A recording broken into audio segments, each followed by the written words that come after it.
I want to give a brief overview of different trading blocks and look really at how do different trading blocks differ from each other in the level of free trade or economic integration that they do have. I got most of my information from Wikipedia. I just looked for trading blocks. They have quite a nice section, so all credit where credit is due. Something to keep in mind when we talk about a trading block is on one end we say, okay, well, areas that are more this way have more restrictions. Free trading blocks or trade areas or whatever you want to call them that have less restrictions are then more integrated. So they're more like they're one thing. And remember, that's the goal of free trade. Well, if you're into free trade, the goal of free trade is to make it as if they are just one country. So what we start to see here is we have to kind of look at it on a continuum of different types of free trade agreements or trading blocks or whatever you want to call them fit onto this continuum somewhere. As you move towards being more integrated, it's sort of like a checklist. So everything that is true of, for example, a preferential trade agreement would also be true of a free trade agreement. That is, when I move from being a PTA to an FTA, when I become more integrated, I don't lose any of the characteristics or things that made me a preferential trade agreement. I don't lose any of those when I become a free trade agreement. I just become even more integrated. So just because I don't say something as we go along, well, if it's true of one above it, it's also true of one below it, if it means less restrictions and more integrated. Okay, another term that you'll hear me say some in here are bilateral and multilateral. So bilateral simply means that it's between two countries. So for example, India has a preferential trade agreement with Nepal. It has a different preferential trade agreement with Chile.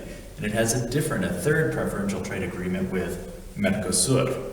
But that one, because Mercosur is multiple countries, then that becomes not a bilateral trade agreement, but a multilateral trade agreement. So bilateral is just two countries, multilateral is between more than two countries. Okay, so when we look at this, there aren't too many examples of countries that have absolutely no free trade. My only thought was North Korea, and my brief investigation told me that, yeah, that's true. They don't seem to have any kinds of trade agreements with any other countries. But I won't be shocked if that's not true either, maybe with China. Once you start to say, okay, we want free trade, the first thing that you would do would be to sign what's called a preferential trade agreement. Now that's a very weak sounding title, and it's a very weak agreement. It's not saying that you have to have completely free trade. It's not saying all the time on all products. All that a preferential trade agreement means is that these countries, so example, India and Nepal, are agreeing that they will lower some tariffs, some quotas, whatever trade restrictions might be out there, they'll lower some of them on some of their products. So as you can see, that's a very weak agreement. It's not a whole lot of free trade, but it is less restrictions, so it is moving in the direction of integration. I guess I should say that too. With most of these, there is the intent, or with many of these, there is the intent that you would keep moving down the line and become more and more integrated over time. That's not true of all of them, though. Okay, the next step up is what's called a free trade agreement. So this, instead of it being lower some tariffs on some products, this is, for the most part, eliminate all tariffs on all products. There might be a few asterisks in here, because of course, different countries are different.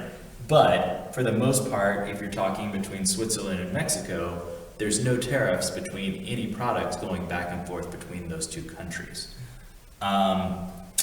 This is the ASEAN Free Trade Agreement, and I have a question mark there and there, because depending on how tightly you define it, it could be a free trade agreement or it could be a customs union. It's always a little bit tough. On that note, we are taking a very strict definition of all of these. So for example, Mercosur, they call themselves a common market, but by our definition, they simply don't qualify. But if they want to call themselves a common market and say that they are, that's okay. Okay, so we have Switzerland and Mexico, for example, there's hundreds of these probably, so this is not an exhaustive list. A pretty famous one that you would hear a lot is the North American Free Trade Agreement. So that's between Canada, Mexico, and the US, and they have a cool flag, look it up. There's also CAFTA, so Central American Free Trade Agreement, which is between NAFTA and most of the countries of Central America. This is COMESA, which is the Common Market of Eastern and Southern Africa. This is mostly kind of up through Eastern Africa. It doesn't include South Africa or the countries that are close to us. That's part of SACU. Anyway, so it's most of those countries kind of Eastern and Southern Africa. With a free trade agreement, again, all tariffs, or almost all tariffs, are eliminated within the free trade agreement. One difference between it and a customs union, though, is that a customs union has what's called a common external tariff. That's a vocabulary term you need to know. So a common external tariff, which is what separates a customs union from a free trade agreement, is about not tariffs between the countries, because there aren't any of those, but it's the tariffs that those countries have on other countries. So there's no tariffs between Switzerland and Mexico, but maybe Switzerland puts a 10% tariff on goods coming in from the US, and maybe Mexico has a 20% tariff on goods coming in from the US. So that's going to change how the US, a third party to the free trade agreement, how the US treats Switzerland and Mexico. So in a sense, Switzerland and Mexico aren't competing with each other inside of their free trade agreement, but they are competing with each other for the United States' business, for example, outside of their free trade agreement. With a customs union, because they have a common external tariff, meaning that all the countries in SACU, so this is the Southern African Customs Union, so this is Lesotho, Swaziland, South Africa, Namibia, and Botswana, those five. So all five of those countries, not only do they not have tariffs on each other, but they also charge the exact same tariff to other countries outside of the customs union. So they're not competing against each other inside of the customs union, but they're also not competing against each other outside of the customs union. Other examples are Mercosur. This is the common market of South America. I won't annoy you with my bad Spanish. This is, for the most part, Argentina and a lot of other South American countries. It doesn't include Chile, and it doesn't include kind of the countries up in the Northwest, which is the Andean community, which is another type of customs union. Switzerland and Liechtenstein, interestingly enough, have a small customs union that is just the two of them. ASEAN, again, depending on how you define it, they might say that they're here, and then CARICOM is the Caribbean community. So it started with some of the English-speaking Caribbean countries, and now includes more. Okay, as we become more complex, the next step up is where we have a common market. And really the only good example is the EU, the European Union. Again, there are other places that might claim they are, but based on our definition, they don't quite qualify. The definition that we use is that for it to be a true common market, there has to be completely free movement of all goods and services, as well as all capital and factors of production and anything like that. So we see this in the EU because if I am someone living in one country in the EU, there are no restrictions on me moving to a different country in the EU and setting up a business there. And that's the real key distinguishing factor that eliminates, for example, Mercosur, SACU, and things like that. And again, keep in mind that again, Mercosur, they say they're a common market. It's Mercado Común, or however you say it in Spanish. Anyway, but just because they say it doesn't mean they qualify in our definition. Likewise with CARICOM, that COM is implying that they're a common market, but they don't qualify for the reasons that we've given. Okay, becoming more integrated is when you all use the same money. Again, there's only one good example of this right now, which is the Eurozone, which of course, keep in mind, that does not include all of the countries of the EU. Great Britain, Denmark, some others are part of the EU, but they're not part of the Eurozone. You have to step back here a little bit because there are monetary unions Other monetary unions that are out there, i.e. there are multiple countries using the exact same currency. So again, SACU, most of those countries are all pegged to the rand, but they don't qualify as a monetary union in our sense because it's not true that they're also a common market. So again, it's a bit of an exception. So SACU is a customs union, and yes, it does use the same money, or at least all their money is traded back and forth on a 1-to-1 ratio, but we don't call it a monetary union in this sense because, you know, number 5 isn't true of them. Okay, once you've done this, the only place you can go from there is what you call an economic and monetary union.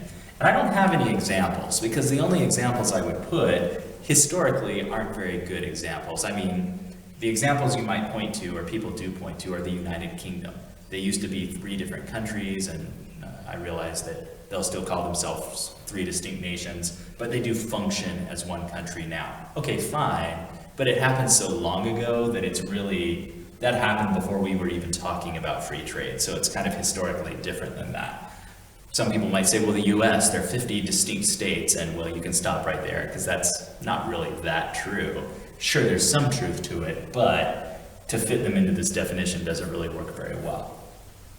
The key thing that's different between 6 and 7 is in 6, because they're a monetary union, monetary policy is going to be the same throughout. It's one of the big problems that faces the Eurozone, and there's a video on this playlist a couple down from CGP Grey that does a good job of talking about the problems that face Europe because they have common monetary policy. Well, the only thing that is different here is not only is their monetary policy the same, but fiscal policy is the same too. And that's what's not true in the Eurozone, and again, a source of a lot of the problems. Even though they have the same monetary policy, the budgets they set, the tax revenue they bring in, those are distinct for each country inside of the Eurozone. In an economic and monetary union, that would no longer be true. So fiscal policy as well as monetary policy would be the exact same, and at that point, it's pretty hard to say that you're even talking about different countries. Yeah, you could still say, well, culturally we're different, and again, the UK is a good example here, where, you know, Wales and Scotland are different than England, North Ireland is different than the other 3. They're different, but again, as far as politically, they're pretty much all the same thing at that point, so that's what an economic and monetary union is. So maybe the UK is a good example, it's just that it took place so long ago that it's maybe not a great example. If you have any questions or comments, leave them below.